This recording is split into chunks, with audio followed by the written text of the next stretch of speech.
Curious George takes a job. This is George. He lived in the zoo. He was a good little monkey and always very curious. He wanted to find out what was going on outside the zoo. One day, when the keeper was not paying attention, George got hold of the key for the cage. When the keeper discovered what had happened, it was too late. George was gone. Where was George? They looked for him everywhere, but they couldn't find him. They looked for him everywhere. Where was George? George was hiding in the hay of his friend the elephant. Finally, the keepers gave up looking for him. George found a nice, cozy spot to sleep under the elephant's right ear, and the next morning, before the zoo opened, he got away safely. Once in the street, George felt a little scared. What should he do in the big city? Maybe he could find his friend, the man with the yellow hat, who had brought him over from Africa a long time ago. Only George did not know where he lived. There was a bus stopping at the corner. George had never ridden on one. Quickly, he climbed a lamp post, jumped on the top of the bus, and off they went.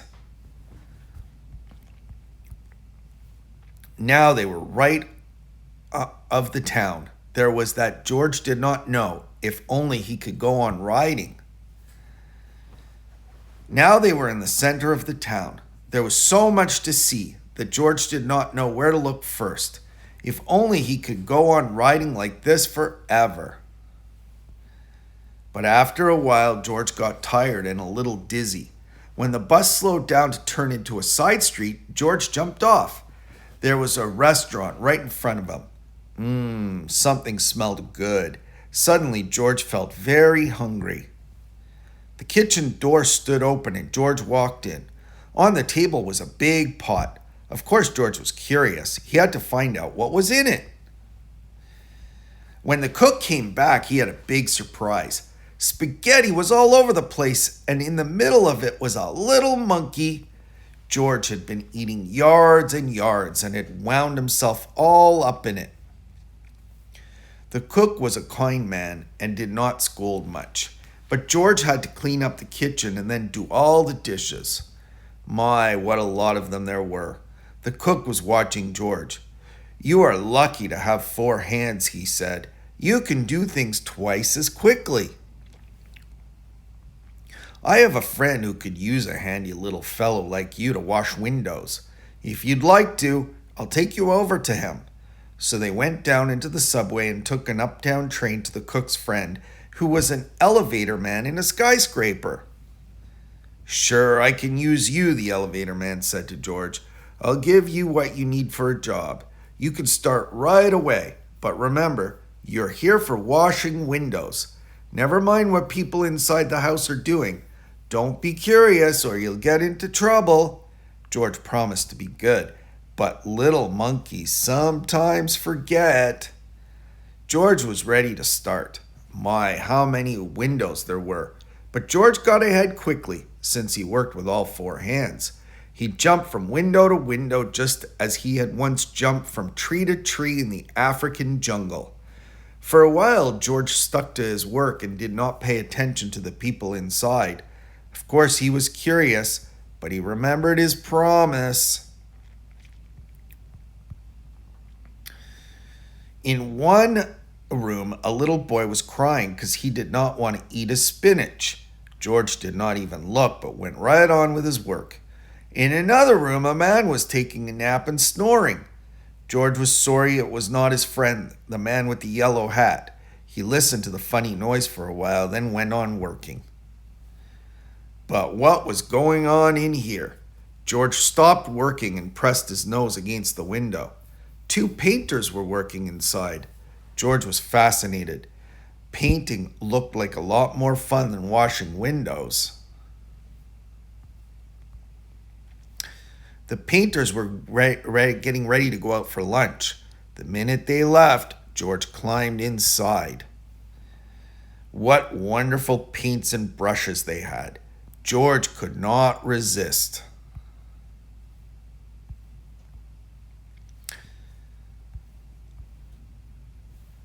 An hour later, the painters came back. They opened the door and stood there with their mouths wide open. The whole room had changed into a jungle with palm trees all over the walls and a giraffe and two leopards and a zebra. And a little monkey was busy painting himself on one of the trees. Then the painters knew what had happened.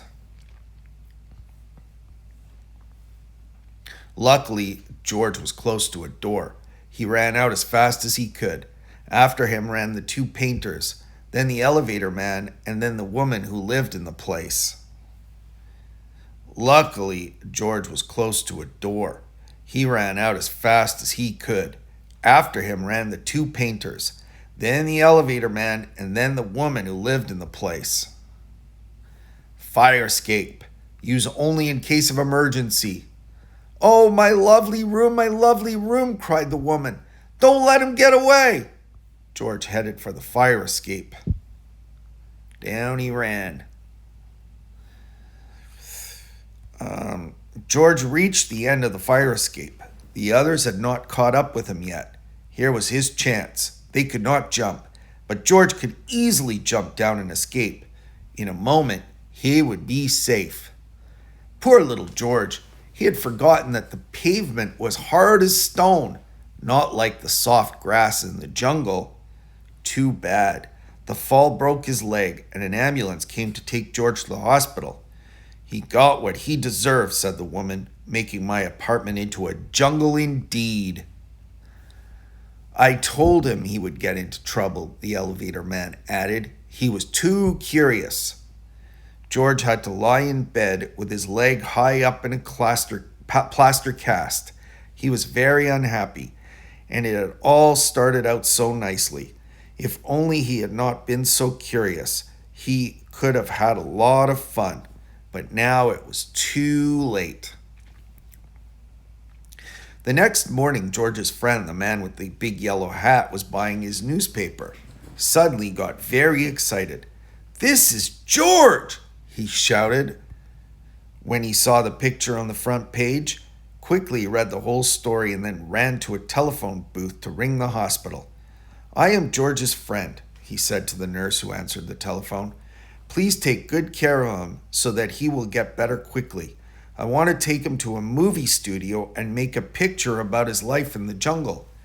Don't let him get into any more mischief until I can take him away."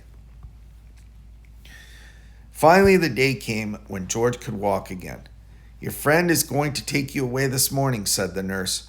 "Just wait right here for him and don't touch anything."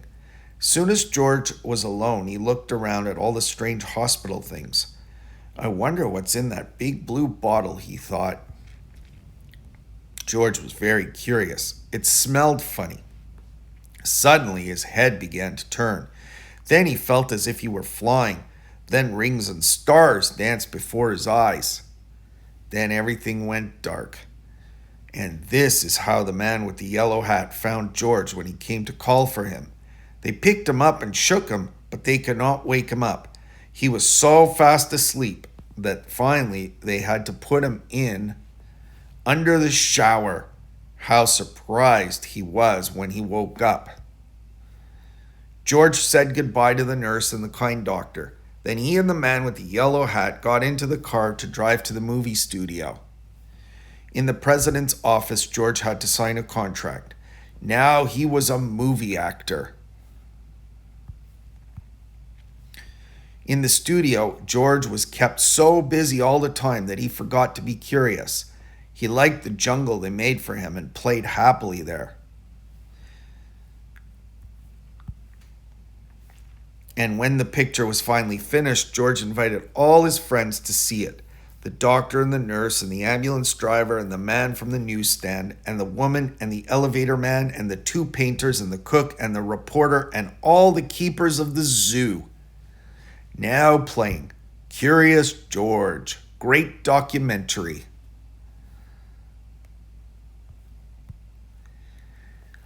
Now the lights went out and the picture started.